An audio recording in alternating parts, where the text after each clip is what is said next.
अघोरनाथ से मिले संदेश का पीछा करते हुए ड्रैकुला और अनीता काशी की एक ऐसी हवेली में आ चुके थे जो बाहर से दिखने पर तो टूटी फूटी लगती थी, लेकिन जिसके अंदर न जाने कितने ही राज दफन थे। इस हवेली में कभी कवियों का जमघट लगता था, लेकिन आज यह हवेली कविताओं में रची बसी पहेलियों का एक तिल्स्म बन चुकी थी, जिसे तोड़ने के लिए ड्रैकुला और अनीता आगे बढ़ रहे थे। व्लाद, एक बात सच सच बताना, तुम मेरी सेफ्टी की इतनी चिंता क्यों करते हो? कहीं इसीलिए तो नहीं कि मेरा मिडिल नेम एलिजाबेथ है? अनीता का सवाल सुनकर ड्रैकुला थोड़ी देर चुप रहा और फिर उसने बात घुमा दी। I hate this place. तुम्हारी कंट्री में इतना सब कुछ वियर्ड मिल रहा है जिसकी मैंने एक्सपेक्टेशन भी नहीं की थी। रियली स्मार्ट मिस्टर व्लाद, तुम्हें तो बात चेंज करना भी आ गया है। वैसे एक बात बोलूं, मेरे देश के हर कोने में एक न एक रहस्य छुपा है, ये तो सच है, लेकिन वो रहस्य इतने कॉम्प्लिकेटेड होंगे ये मुझे तुमसे मिलने के बाद ही रियलाइज हुआ है। रुको, वो आवाज कैसी? दोनों को अपनी आंखों पर यकीन नहीं हो रहा था। उनके सामने न जाने कहां से एक बड़ा सा मिरर प्रकट हो गया था।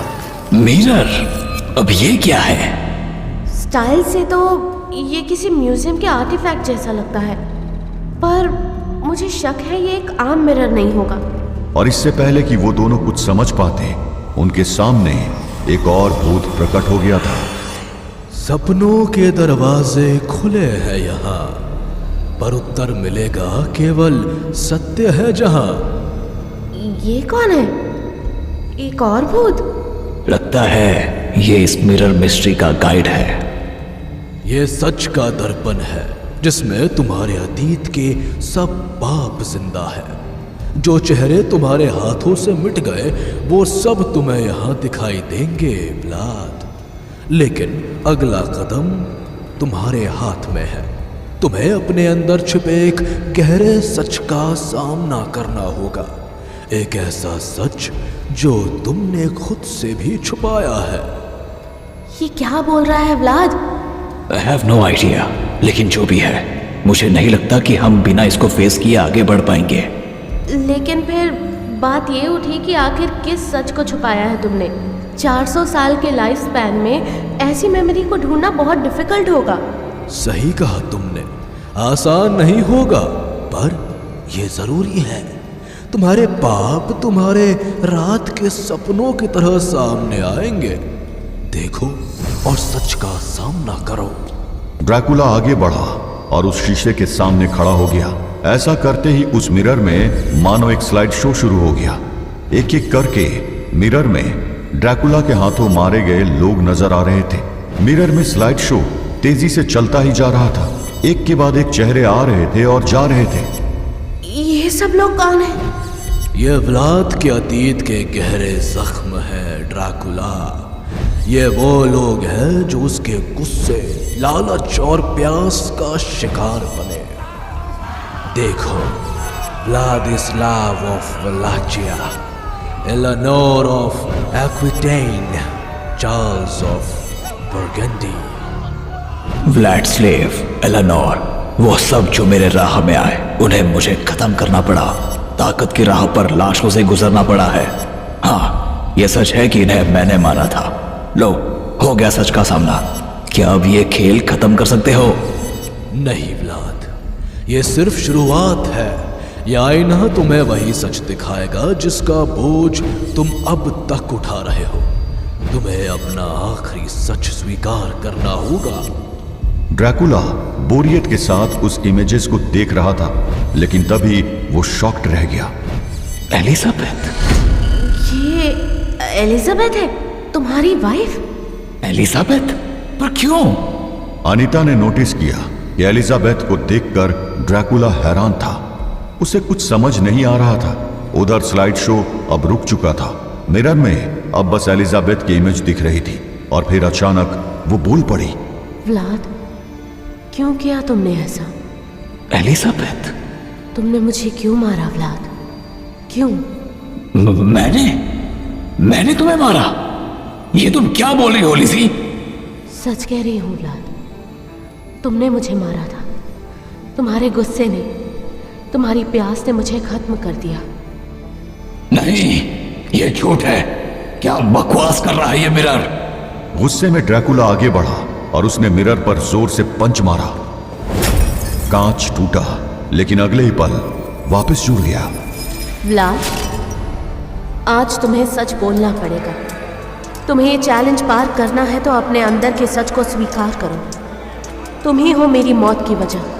कर्माणं फलं शीघ्रं वा परोक्षं यदा भवेत् प्रत्येकं यस्मात् जगति स्वयं छायं प्रवर्तते चिन्तयित्वा प्रत्येकं कर्माणं पन्थः विविच्यताम् अदृश्यः मार्गः अपि अस्माकं शृणं लिखितम्। ड्रैकुला का गुस्सा बढ़ता ही जा रहा था।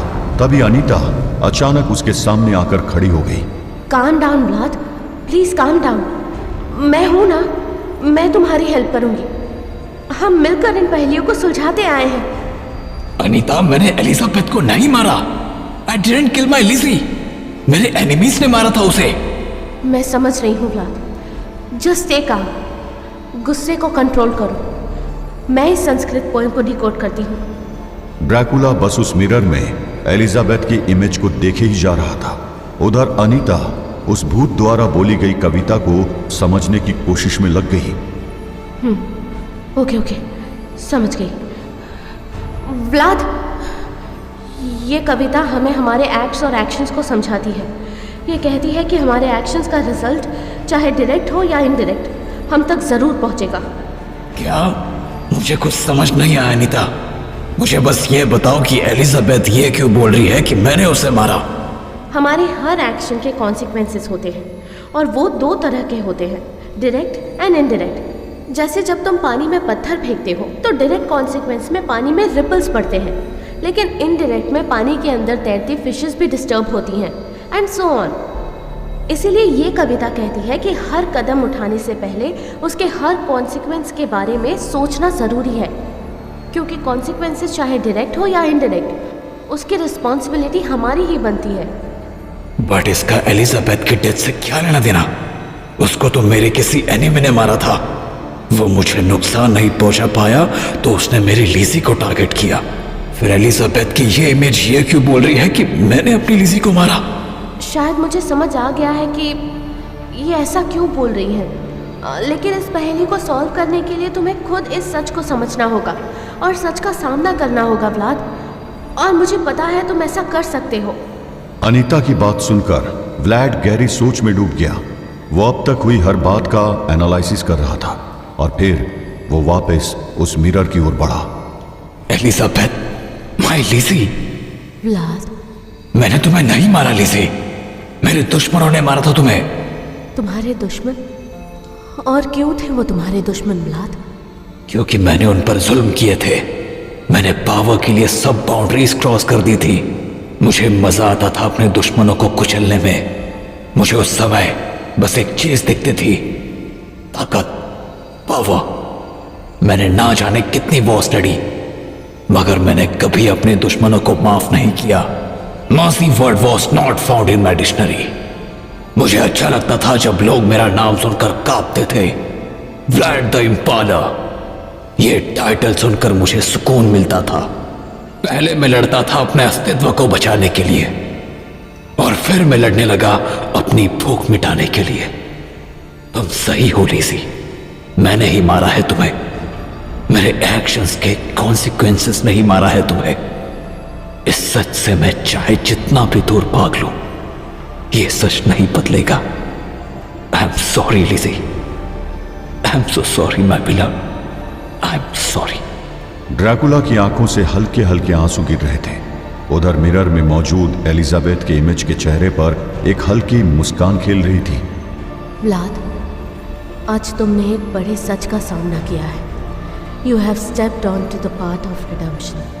लेकिन याद रखना, तुम्हारे पाप हमेशा तुम पर भारी पड़ेंगे। तुम्हारी राह बिल्कुल भी आसान नहीं हो, पर मुझे यकीन है कि एट द एंड तुम जीत जाओगे। जाओ व्लाद, ड्रैकुला की कहानी को खत्म करो। और फिर अचानक से वो मिरर वैसे ही गायब हो गया जैसे वो प्रकट हुआ था। व्लाद, तुमने कर दिखाया। और वो देखो, वो सामने का दरवाजा भी खुल गया है। आई होप ये एग्जिट होगा, क्योंकि मैं तो इन पहेलियों से थक गई हूँ। ड्रैकुला ने अनीता के सवाल का कोई जवाब नहीं दिया।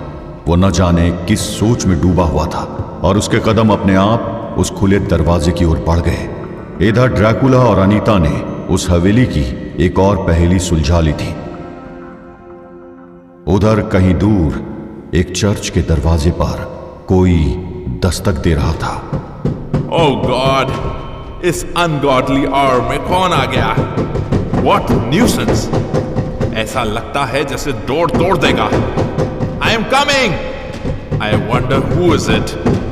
I am here! Stop banging! Douglas, you?